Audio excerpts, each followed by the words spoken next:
Ethan Ward had spent so many years alone on the far edge of the frontier that silence had become a part of him. His cabin stood on a small rise above the valley, surrounded by tall pines that whispered in the wind every evening. He had chosen this place after the storm ruined his ranch years ago. Out here, he wasn't reminded of everything he had lost. Here, the days were slow, and the nights were long, but they were peaceful. He worked, he rested, and he kept to himself. Most months passed without him seeing another person, and he believed that was how the rest of his life would go. That belief ended on one cold evening when he heard a soft knock on his cabin door. It was strange to hear a knock at this hour, or any hour. Travelers rarely passed through this area. The nearest town was 2 days away by horse, and the land between was rough, full of thorny bushes, uneven cliffs, and trails that disappeared without warning. Ethan put down the broken lantern he was fixing and slowly walked toward the door. His hand hesitated on the handle. A single thought crossed his mind. Was it an animal brushing against the wood? But then he heard it again, softer, weaker, almost like someone barely had the strength to knock.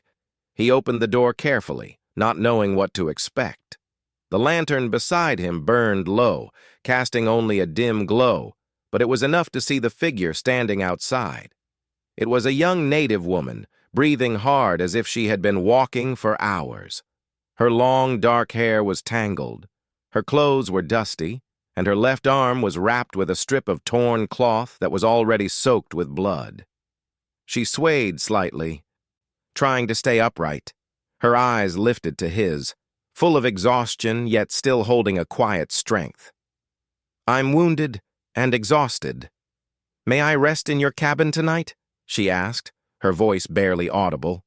It was not a demand, not a plea, just a simple, respectful question from someone who had reached her limit. For a moment, Ethan simply stared. He had not seen another person for weeks, let alone someone arriving at his doorstep in such a condition. She looked like she could collapse at any second. The cut on her arm seemed deep, maybe from falling on sharp rocks or scraping against thick branches while running through the dark woods. Her breath came out in uneven gasps, and her shoulders shook from cold and weariness.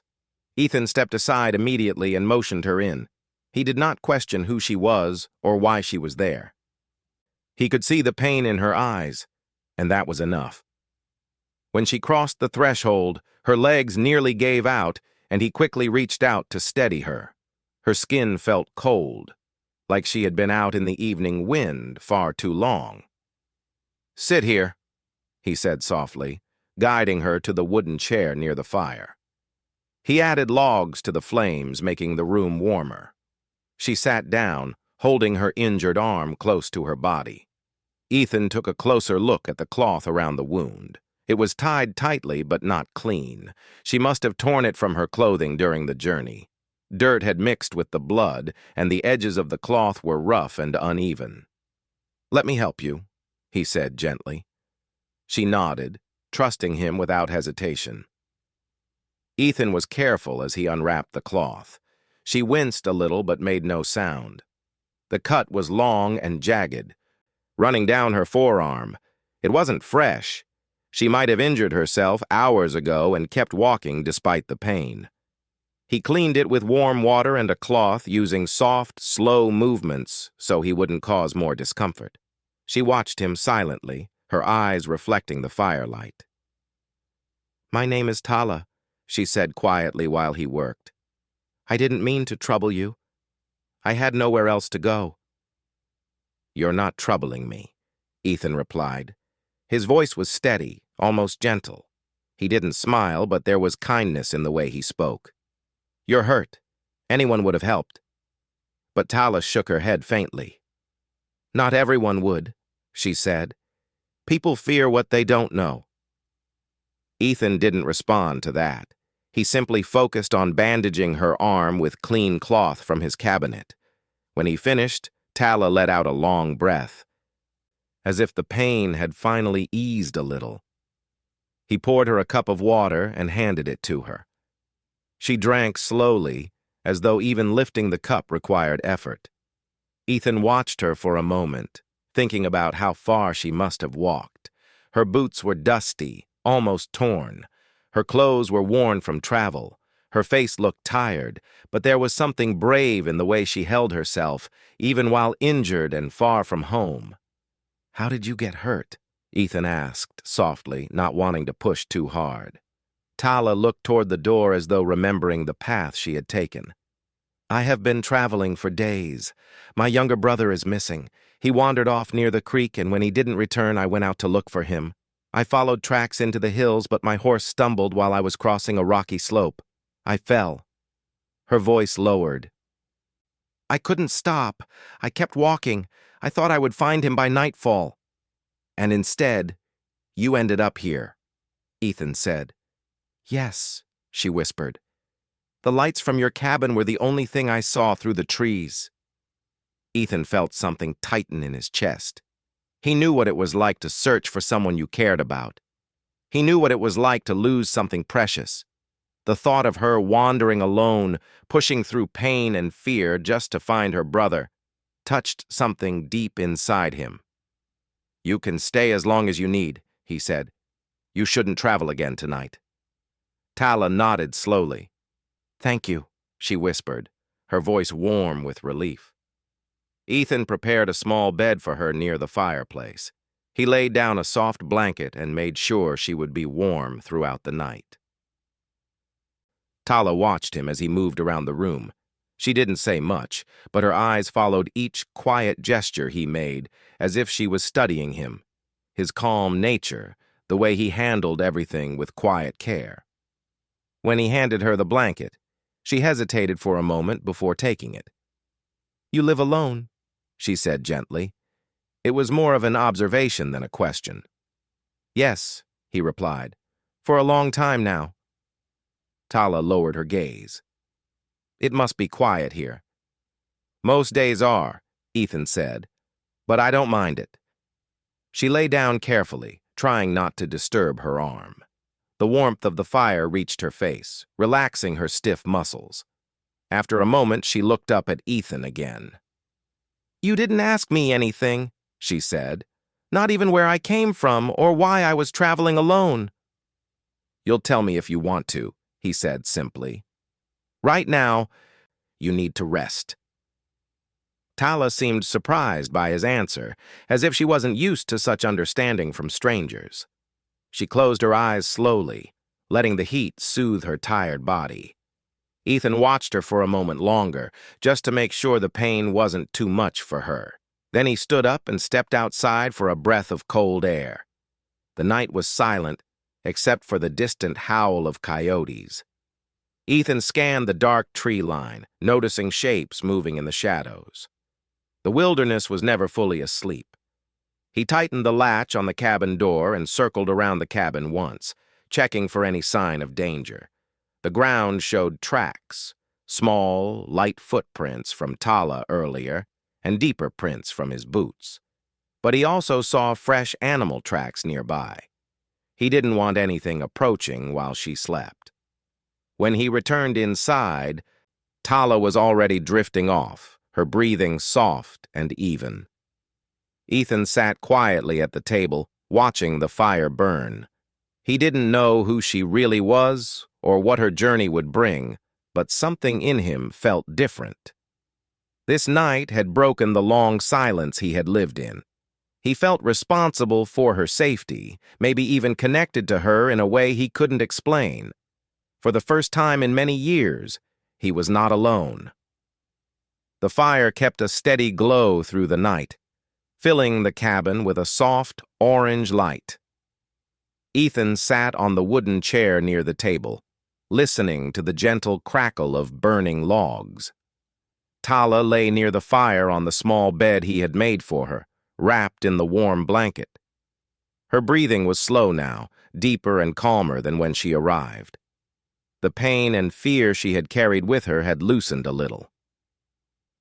Ethan watched her for a moment, making sure she was comfortable. She looked peaceful for the first time since stepping through his door. He could tell that exhaustion had finally given her no choice but to rest. Outside, the wind rustled through the tall pines. Every now and then, a branch creaked or something small moved across the yard. Ethan knew these sounds well. Nothing out here surprised him anymore. But tonight he listened differently. He wasn't just listening for himself, he was listening for her. He felt responsible for the safety of the young woman sleeping a few feet away. She had walked through unknown dangers, wounded and alone. Now she trusted him, a stranger, with her life for one night. That thought stayed with him, quiet but steady. Ethan eventually stood up to check the latch on the door again. He didn't know why he felt the need to double-check everything, but something inside him insisted. Maybe it was because Tala looked so fragile now that she was asleep. Maybe it was because he knew how unsafe the woods could be at night. Or maybe it was simply because he had not had anyone in his home for a long time, and the presence of another person made every sound and shadow feel sharper.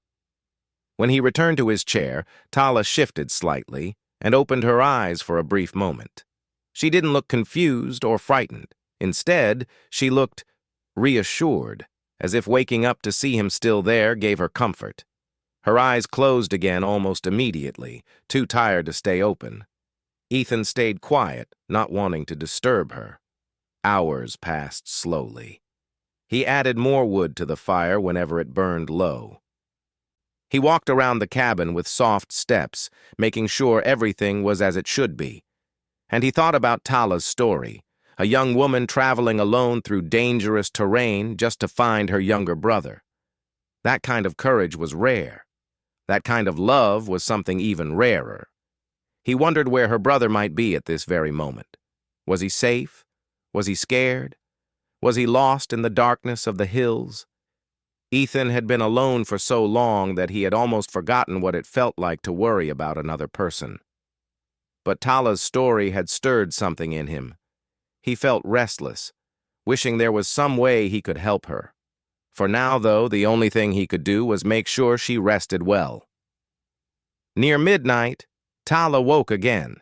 This time she pushed herself up slowly with her good arm. Ethan turned toward her immediately. "Are you in pain?" he asked quietly. She shook her head. "Not much. The warmth helps." Her voice was soft, still heavy with sleep. She looked around the cabin, taking in the small space, the wooden walls, the shelves of supplies, the simple table, the old rocking chair, and the hunter's tools hanging neatly near the window. It was nothing fancy, but it felt safe. It felt real. She seemed to appreciate that. "You've stayed awake," she murmured. "You didn't need to." Ethan looked at the fire instead of her. "I wanted to make sure you were all right." Tala watched him for a moment. She noticed the tiredness in his eyes and the quiet strength in his expression. She wondered what kind of life he had lived out here alone, what memories kept him company, what losses had pushed him so far into solitude. She didn't ask. She didn't need to. Some things were written clearly on a person's face. "Do you ever get lonely out here?" she asked softly. Ethan paused, unsure how to answer. "Sometimes," he admitted, "but the quiet helps me think, helps me forget the noise of the past." Tala nodded slowly. She understood more than he realized. "Silence can heal," she said, "but too much silence can hurt the heart." Her words hung in the air, gentle but true. Ethan didn't respond immediately, but he knew she was right. The years he had spent alone had protected him, yet they had also made him drift away from things he used to care about. People, conversations, purpose. "You should rest more," he said, shifting the topic. She gave a small smile, then lay back down. Ethan returned to his chair and watched the fire again, the soft glow reflected in Tala's dark hair. She looked calmer now, almost peaceful. After a few moments, her breathing evened out once more. This time, she stayed asleep for hours. Before dawn, Ethan stepped outside with his rifle slung over his shoulder. The sky was still black and a thin mist covered the ground. He walked around the cabin slowly, checking the shadows, making sure no wild animals were lurking. The quiet was thick, but he felt alert. The thought of someone depending on him, even just for one night, made him more awake than usual. When he returned inside, he saw Tala sitting up. The blanket was wrapped around her shoulders, and her eyes were clearer than before. She looked stronger, though still tired. "Did you sleep well?" Ethan asked. "Yes," she said softly. "Better than I have in days." She glanced at her bandaged arm, lifting it slightly. "You cleaned my wound very carefully, thank you." "It needed attention," he replied. "It will heal faster if you don't strain it." Tala looked around the cabin again, absorbing the sense of calm it held. "Your home is quiet," she said. "When I walked through the woods, I felt fear. But when I stepped inside your cabin, I felt safe." Ethan didn't know what to say to that. Compliments were rare for him, and he wasn't used to hearing them. "I'm glad you feel safe," he said eventually. Tala pulled the blanket closer and watched him carefully. "You live far from everything. Most men would avoid such loneliness." "Maybe," Ethan said. "But after losing my ranch, I didn't want to be around people. This place gave me peace." Tala nodded. "Sometimes the world pushes us into silence. Sometimes we choose it. But your heart doesn't look like a heart that wants to stay alone." Ethan shifted uncomfortably, not knowing how to respond. Tala's eyes were honest, but not judging. She had a way of speaking that sounded like she understood people deeply. Her tribe, her journey, her struggle. They had given her wisdom beyond her age. After a long moment, she breathed in slowly. "I should tell you something," she said. "When I left to search for my brother, I didn't realize how far he might have gone. The land near the creek, it's confusing. Easy to get lost. I fear he may be wandering still." Ethan felt the weight of her worry. It reminded him of how he once searched for something he loved and never found it again. "We'll find him," he said quietly. Tala looked surprised. "You will help me?" "If you want my help," Ethan answered. "I won't let you go back out there alone. Not with your arm injured, not with the land as dangerous as it is." Emotion filled Tala's eyes, not fear, not sadness, but gratitude, deep and sincere. "Thank you," she whispered. Ethan stood and poured warm water into a tin cup. He handed it to her. She drank slowly, savoring the warmth spreading through her body. For a moment, neither of them spoke. The morning light finally touched the cabin window, soft and pale, turning the room a gentle shade of gold. Tala closed her eyes for a second, letting the warmth, the safety, and the quiet settle around her. The night had been long, but it had brought her a stranger who treated her with respect and kindness. She had not expected that. She had not expected to trust him so quickly. But something about Ethan felt steady, like the earth beneath her feet. Ethan watched her in the soft morning light, knowing the peace of the night was ending. Ahead of them lay miles of wilderness, unknown dangers, and a search that might take hours or even days. But he didn't feel hesitant. For the first time in a long time, he had a purpose again. Inside that small cabin, in the quiet after dawn, an unspoken understanding formed between them, simple, gentle, and real. Tala needed help. Ethan chose to give it, and the journey ahead would change both of their lives in ways neither could imagine. The sun had barely risen when Ethan began preparing for the long day ahead. A soft, golden light filled the cabin, warming the wooden floorboards and making the air feel gentler. Tala sat quietly near the fire, her bandaged arm resting carefully against her side. Even though she had slept better than she expected, she still looked tired. But there was a new strength in her eyes, the kind that came from hope slowly returning after a long night. Ethan took a few minutes to gather supplies, food, water, spare bandages, and a strong length of rope. He also checked his rifle, making sure it was cleaned and loaded. He wasn't planning for danger, but the wilderness always had surprises, and he didn't want to take chances, not when Tala's younger brother might be out there somewhere, frightened and alone. Tala watched him quietly. She noticed how careful he was with every movement, how nothing he did felt rushed. He had a calmness that was rare, especially in a place where life often changed in an instant. She felt grateful, but also a little shy. It wasn't easy for her to accept help. Her tribe taught strength and independence, but Ethan's willingness to help didn't make her feel weak. It made her feel understood. Ethan set a bowl of warm porridge in front of her. "Eat a little before we leave," he said. Tala gave a tired smile. "You think of everything." "I'm just making sure you don't faint halfway up a hill," he replied with a small hint of humor. She liked that. It made the heavy morning feel lighter. After they finished eating, Ethan saddled his horse, a strong, calm brown mare named Willow.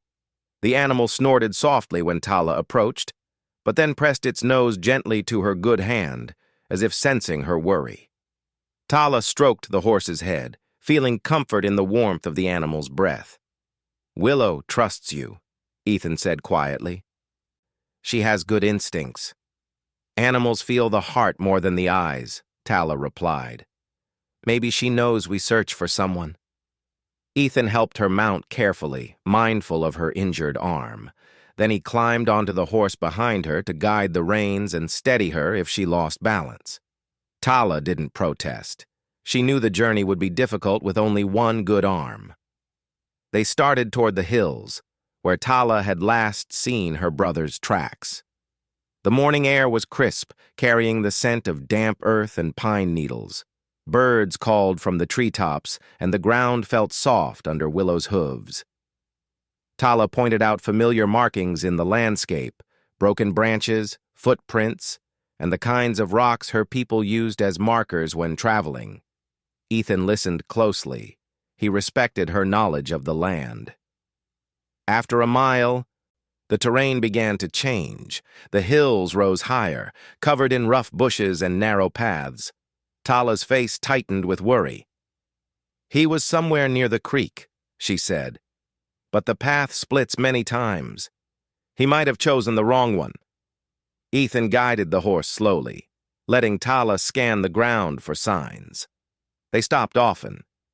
She would lean down carefully, using her good hand to move leaves or touch the soil. Sometimes she found small footprints. Sometimes she found broken twigs that pointed in a certain direction.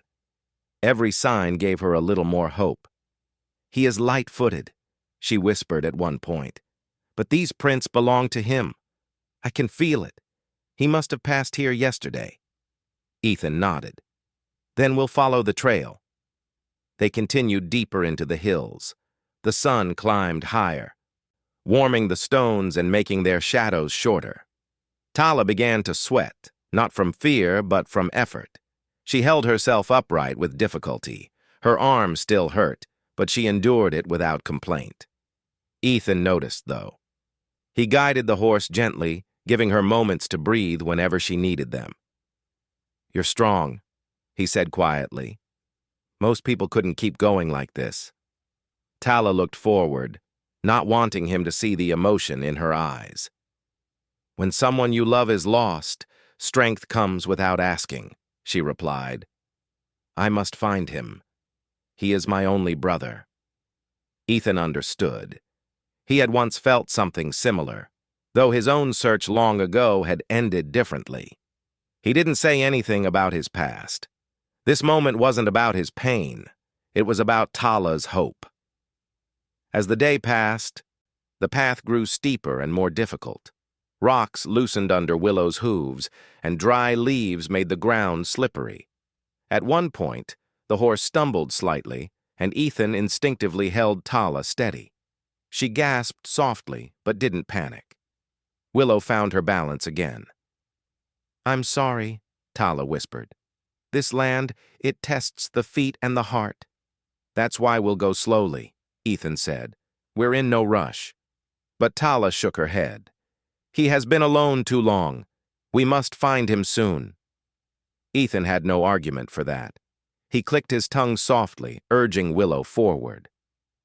After hours of careful searching, they finally reached the creek Tala had mentioned.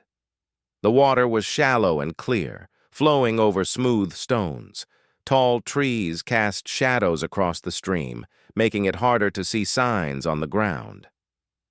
Tala slid down from the horse with Ethan's help. She knelt near the water, studying the footprints in the soft mud. "These are fresh," she said. "He was here today. Maybe this morning." Relief washed over her face, mixing with worry. Ethan crouched beside her, looking closely. The prints were small, the size of a young boy's. They followed the creek for a short distance before turning sharply toward a cluster of large boulders. Why would he go up there? Ethan wondered. Tala stood, swaying a little but steadying herself. Maybe he heard something, or he was scared. Maybe he looked for shelter. Ethan helped her back onto the horse, and they followed the trail toward the rocks. The boulders formed a small natural shelter, almost like a cave. Fallen branches and leaves created a rough covering around the entrance. Ethan dismounted and approached on foot while Tala watched anxiously. "Stay here," he said softly. "Let me make sure it's safe." She nodded, clutching the saddle tightly. Ethan crouched as he approached the opening. The shadows inside were heavy, but he could hear movement, small, faint, and frightened. He stepped closer. "It's all right," he said gently. "You're safe now." A small face peeked out from behind a stone. A young boy with wide, frightened eyes and messy, dark hair. He wore torn clothing and looked hungry, exhausted, and scared. When he saw Ethan, he backed away quickly. But when he saw Tala on the horse behind them, he froze. "Tala?" the boy whispered, his voice thin with fear and hope. Tala's breath caught. "Yes," she said, her voice shaking. "It's me. Come out. Little brother." Ethan stepped aside as the boy slowly crawled out. He stared at Tala with disbelief, then ran to her. Tala slid off the horse despite the pain in her arm. She dropped to her knees and wrapped her good arm around him tightly. "You're safe," she whispered. "I found you." The boy clung to her, trembling with relief. Ethan looked away for a moment, giving them the privacy they needed. The bond between them was powerful, built on love, fear, and survival. After a long moment, Tala looked up at Ethan, her eyes shining. "Thank you," she said. "I would not have found him without you." Ethan shook his head. "You would have. I just helped a little." But Tala knew better. She felt the truth deep inside her heart. Ethan had been the strength she needed, the calm in her panic, the guiding light when her hope began to dim. "We should get him home," Ethan said quietly. "He needs food and rest." Tala nodded. "Your cabin is closer. Can we stay there until he gains strength?" "Of course," Ethan said without hesitation. He lifted the boy gently and placed him on the horse, then helped Tala mount behind him. The boy leaned against her, safe now. As Ethan led the horse back through the hills, he felt something inside him shift, a quiet realization that the journey ahead wasn't just changing Tala's life, it was changing his too. The ride back toward Ethan's cabin was slow, but filled with a kind of relief that none of them had felt in days. Tala held her younger brother close, keeping one arm around him while her other arm, still injured, rested carefully against her side. The boy was weak, but now that he was no longer alone in the wilderness, his breathing had steadied. His head leaned against Tala's shoulder, and his eyes stayed half open, as if he feared the moment he fully relaxed, he might wake up alone again. But Tala's voice, soft and warm, kept reminding him that he was safe. Ethan walked beside the horse, guiding it along the narrow path. He checked the ground often, watching for loose rocks and steep drops. The hills felt less threatening now that they had found the child, yet he stayed alert. He didn't want anything to go wrong on the way back. He glanced up at Tala every few minutes. Each time she met his eyes, she gave him a small nod, a silent way of saying she was all right. But Ethan understood the truth. She was tired, more tired than she let on, and her arm throbbed every time Willow stumbled or stepped unevenly. Still, she didn't complain, not even once. The sun was already sinking behind the mountains when they reached the tree line near Ethan's cabin. Shadows stretched long and thin across the ground. Birds settled into their nests and the air cooled quickly. Tala's brother shivered, so Ethan quickened his pace and opened the cabin door wide as soon as they arrived. Warm air pushed out into the fading daylight, carrying the comforting smell of burning wood. Ethan lifted the boy from the horse with gentle hands. The child clung weakly to his shirt, too tired to even speak. Tala slid down carefully behind them, her legs stiff from the long ride. As soon as her feet touched the ground, they almost gave out, but Ethan steadied her before she fell. Their eyes met briefly. For a moment, she didn't say anything. She simply looked at him with deep gratitude, as if words could never match the feeling in her heart. Inside the cabin, Ethan laid the boy on the small bed near the fire. Then he quickly added more wood to the flames, wanting to warm the room fast. Tala sat beside her brother, brushing his messy hair gently with trembling fingers. The boy held her hand, as if afraid she might disappear again. Ethan poured warm water into a cup and handed it to Tala. "Make him drink slowly," he said, "a little at a time." Tala nodded and brought the cup to the boy's lips. He sipped carefully, his tired eyes lifting toward her. "I thought you wouldn't find me," he whispered in a weak voice. Tala smiled softly. "I would cross all the mountains in this land to find you," she said. Her voice cracked a little, but her smile stayed steady. Ethan stepped outside for a moment and returned with a small pot of herbs he kept for emergencies. He mixed them with hot water until the smell spread through the cabin, earthy and soothing. "This will help him rest," he said. When the boy drank the herbal mixture, his breathing eased further. Within minutes, his eyes closed fully, and he fell into a deep, peaceful sleep.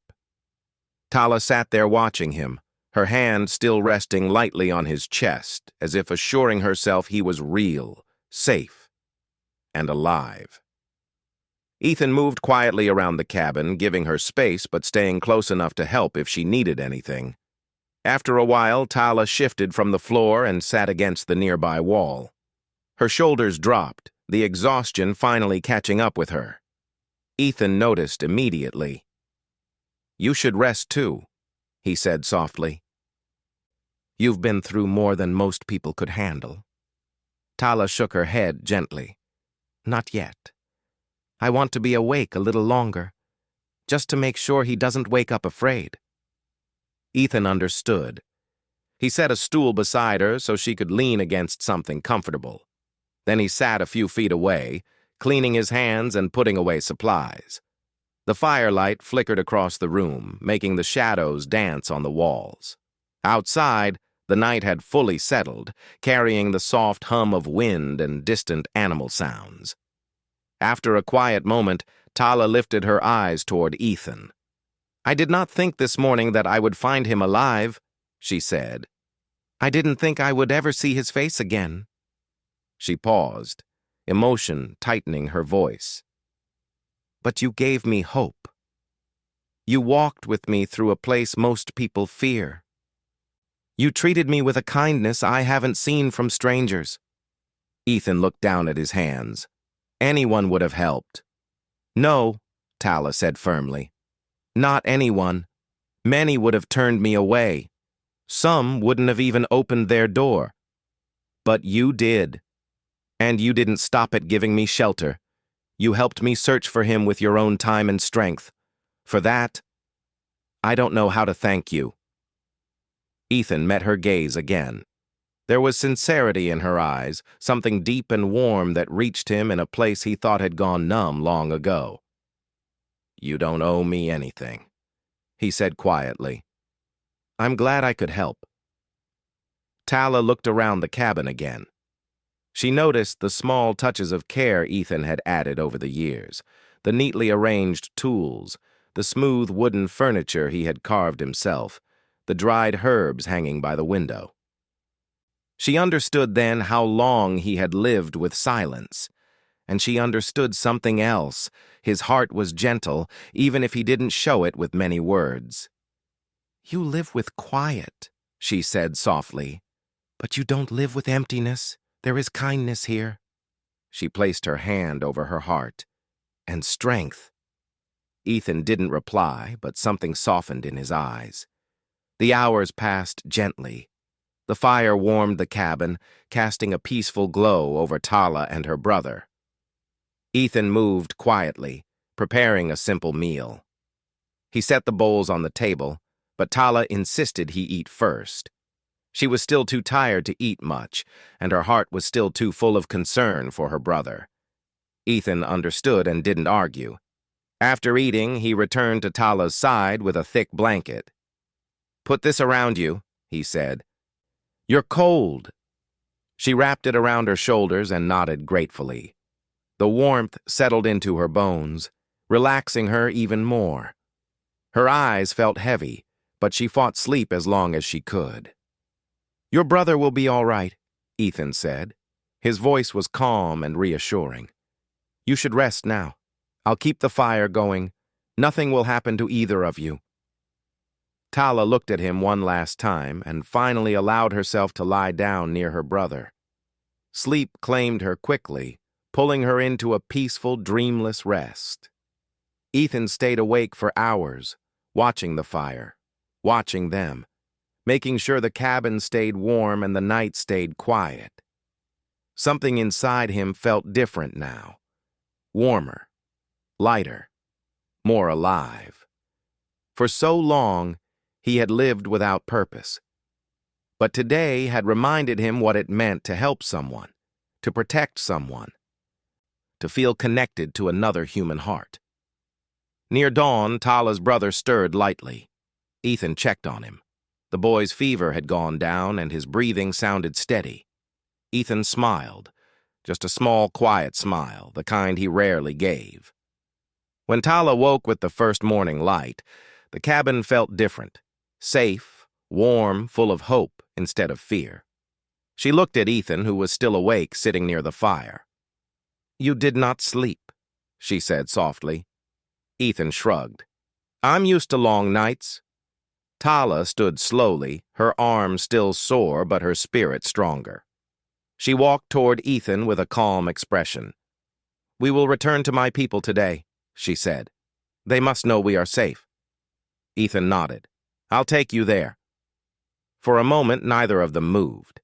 They simply stood facing each other, their hearts full of unspoken emotions, gratitude, respect, and something gentle that had begun forming quietly between them. Tala reached out with her good hand and briefly touched Ethan's arm. "You gave me more than safety," she said. "You gave me hope when I had almost lost it." Ethan looked into her eyes, seeing sincerity and warmth. "You brought something into my life, too," he said softly. "Something I didn't know I was missing." They didn't need more words. Later that morning, Ethan guided Tala and her brother back to their tribe. When they arrived, the people welcomed them with relief and joy. Tala's father, a respected elder, thanked Ethan with deep respect. He placed a hand on Ethan's shoulder and said, "Our home is open to you. You are a friend to our family." Ethan nodded politely, touched by the gesture. As he prepared to leave, Tala stepped close to him again. "You may live far away," she said gently, "but you are not alone anymore. You have friends here, and you have a place in our hearts." Ethan looked at her, really looked at her, and felt something stir deep within him. "I'll visit," he said simply. Tala smiled, a warm smile that reached her eyes and stayed there. And as Ethan rode back to his cabin, he realized that his life had quietly changed in ways he never expected. A wounded stranger had knocked on his door one cold night and had brought warmth back into his lonely world, not just for a moment, but forever.